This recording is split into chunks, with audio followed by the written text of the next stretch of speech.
भद्रक जिले में विभिन्न अंचल में धान फसल नष्ट होईछि। तेणु वास्तव स्थिति देखा आज उपमुख्यमंत्री प्रभाती परिड़ा भद्रक जिला गस्तरे आसिछन्ति।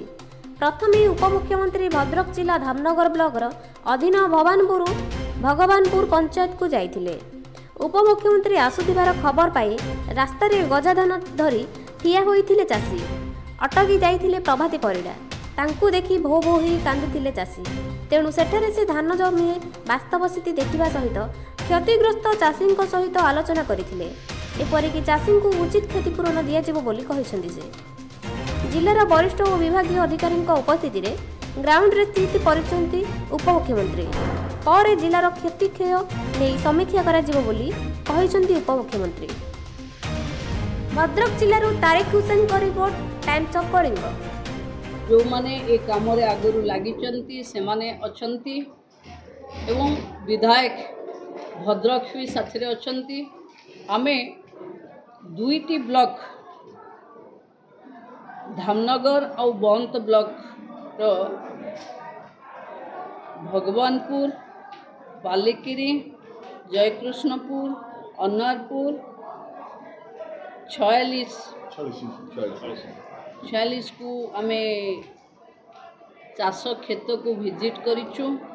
चाषी मानक सहित कथा हेइछु। ये दैवी दुर्विपाक चाषी कूल माने जोभली धान गजा होइथुआ देखौचंती, धान नष्ट होथुआ देखौचंती, मानसिक स्थिति रे से माने दुखरे अछंती। तापाई सरकार तरफ मु समवेदना जनाऊँगी एवं चाषी मानकु धैर्य धरिबा पई अनुरोध करुच्ची। ए समय सबु बेले नथिवो। सरकार आपण मानक सहित सबुथिरे ठिया हेइची। ये विपद समय रे भी सरकार आपण को पई ठिया हबो। जो माने इंश्योरेंस करिचंती, जो माने इंश्योरेंस करि नाहंती, समस्त चाषी को एथिरे अंतर्भुक्त करा जिवो। एवं जो भली आज गला परे आमे मुख्यमंत्री उपमुख्यमंत्री मंत्री माने बुलिकिरी गला परे रिपोर्ट देला परे मु भाबुची आहुरी सुविधा चाषी मानक पई निश्चित भावे सरकार घोषणा करिवे। ये भद्रक रे पाखापाखी 71% हार्वेस्ट हो जाइए। बाकी 497 हेक्टर धान कटा होकर पड़ी।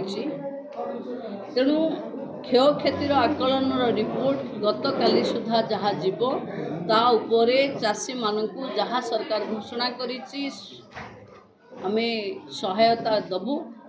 आमे आज जिलापाल एवं समस्त टीम को मु निर्देश देछि गोटे भी योग्य हिताधिकारी बा जो मानकर चाषर क्षति होइछि से माने वंचित हेबेनी। समस्त को सहायता मिलला भली व्यवस्था तैयारी हबो। एवं सभा शेष में मुझे अनुरोध करी चाषी भाई मानू आमे अनेक थर अनेक दैवी दुर्विपाक देखीचे। ये दैवी दुर्विपाक रे भांगी न जाई पुणी थरे निज को निजे ठिया करंतु।